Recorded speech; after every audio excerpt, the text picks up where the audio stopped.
Budget 2025 पेश होने के बाद अब निर्मला सीतारमण ने कई खुलासे किए हैं, जिसमें उन्होंने बताया कि आखिरकार क्यों उन्होंने बजट में इस बार मिडिल क्लास को इतनी बड़ी राहत दी। लेकिन इन सब के बीच ट्रंप के टैरिफ वॉर पर भी वित्त मंत्री निर्मला सीतारमण का जवाब आया है।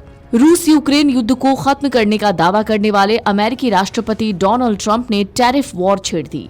अमेरिका ने मैक्सिको, कनाडा और चीन पर टैरिफ लगाने की घोषणा कर दी। ट्रंप ने मैक्सिको और कनाडा से आने वाले सामानों पर 25% और चीन से इंपोर्ट पर 10% का टैरिफ लगाने का फैसला किया। ट्रंप के इस फैसले से तीनों देश नाराज हैं, वहीं पूरी दुनिया ट्रंप के इस फैसले को लेकर चिंतित है। जब यही सवाल वित्त मंत्री निर्मला सीतारमण से पूछा गया कि क्या 3 देशों पर लगे टैरिफ का असर भारत पर होगा, तो उन्होंने एक इंटरव्यू में जवाब दिया।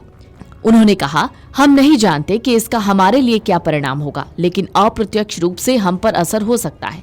हम अभी नहीं जानते क्या होने वाला है। हम सतर्क रहेंगे, लेकिन हम इस समय ये अनुमान नहीं लगा सकते कि इसका हम पर क्या प्रभाव होगा। हालांकि इस घटना से मैं चिंतित नहीं हूँ। निर्मला सीतारमण ने एक संतुलित टैरिफ दृष्टिकोण की आवश्यकता की ओर इशारा किया। आवश्यक आयातों में अनावश्यक टैरिफ लगाए बिना घरेलू उद्योग की रक्षा की जाए। कई वस्तुएं हैं जो भारत में उपलब्ध नहीं हैं, उन पर ज्यादा टैरिफ लगाने से हमारा फायदा नहीं होने वाला। ये फैसला अमेरिका की घरेलू मैन्युफैक्चरिंग को बढ़ावा देने और अवैध अप्रवासन व नशीले पदार्थों की तस्करी पर नियंत्रण के लिए लागू करने के लिए लिया गया है। हालांकि इससे अमेरिकी उपभोक्ताओं पर असर पड़ सकता है, क्योंकि महंगे आयात से सामानों की कीमतें बढ़ सकती हैं। ट्रंप की कोशिश है कि अमेरिका में घरेलू उद्योगों को आयात प्रतिस्पर्धा से बचाया जाए। आशंका जताई जा रही है कि इस फैसले से पहले से ही महंगाई की मार झेल रहे अमेरिका की महंगाई दर और बढ़ सकती है। अमेरिका के कनाडा, मैक्सिको और चीन पर टैरिफ लगाने का बड़ा असर 3 फरवरी को दिखा। इंडिया सहित एशियाई शेयर बाजारों में बड़ी गिरावट दिखी। अमेरिकी फ्यूचर्स में भी तेज गिरावट देखी गई। क्रूड ऑयल की कीमतों में तेजी आई। डॉलर इंडेक्स चढ़ गया। कनाडा और मैक्सिको ने जवाबी कार्रवाई में अमेरिकी आयात पर भी टैरिफ लगा दिए। चीन के भी जल्द जवाबी कार्रवाई करने के आसार हैं। अमेरिका ने मैक्सिको और कनाडा पर 25% टैरिफ लगाया है, जबकि चीन पर 10%। इस टैरिफ की वजह से कनाडा, मैक्सिको और चीन से अमेरिका को निर्यात किए जाने वाले प्रोडक्ट्स महंगे हो गए। अमेरिकी बाजार में इन चीजों के महंगा होने से उनकी बिक्री पर खराब असर पड़ा। ट्रंप के टैरिफ लगाने का असर 3 फरवरी को पूरी दुनिया ने देखा। अमेरिकी फ्यूचर्स में तेज गिरावट थी। एशियाई स्टॉक मार्केट्स में बड़ी कमजोरी दिखी।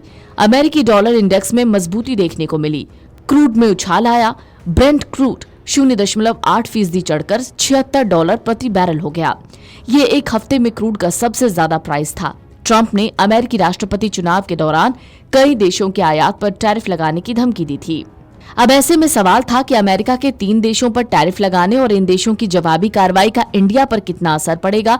तो इस पर वित्त मंत्री निर्मला सीतारमण ने साफ जवाब दिया। उन्होंने ये कहा कि इसका हमारे ऊपर कितना असर पड़ेगा ये बड़ा मसला नहीं है, ये हालांकि हमें पता भी नहीं है।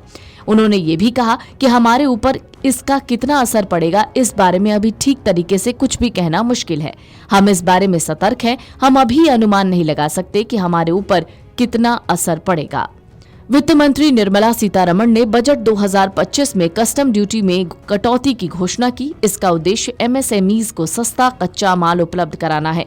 इससे उत्पादकता बढ़ेगी, रोजगार के अवसर बढ़ेंगे। इसके अलावा हार्ले डेविडसन बाइक पर टैरिफ में कटौती से इनकी कीमतें बढ़ गईं। ये कदम देश की अर्थव्यवस्था को आत्मनिर्भर बनाने की दिशा में महत्वपूर्ण है। Video desk amarujala.com। Amar Ujala Jeevanjali के सारथी की मदद लें और महाकुंभ में स्नान जरूर करें।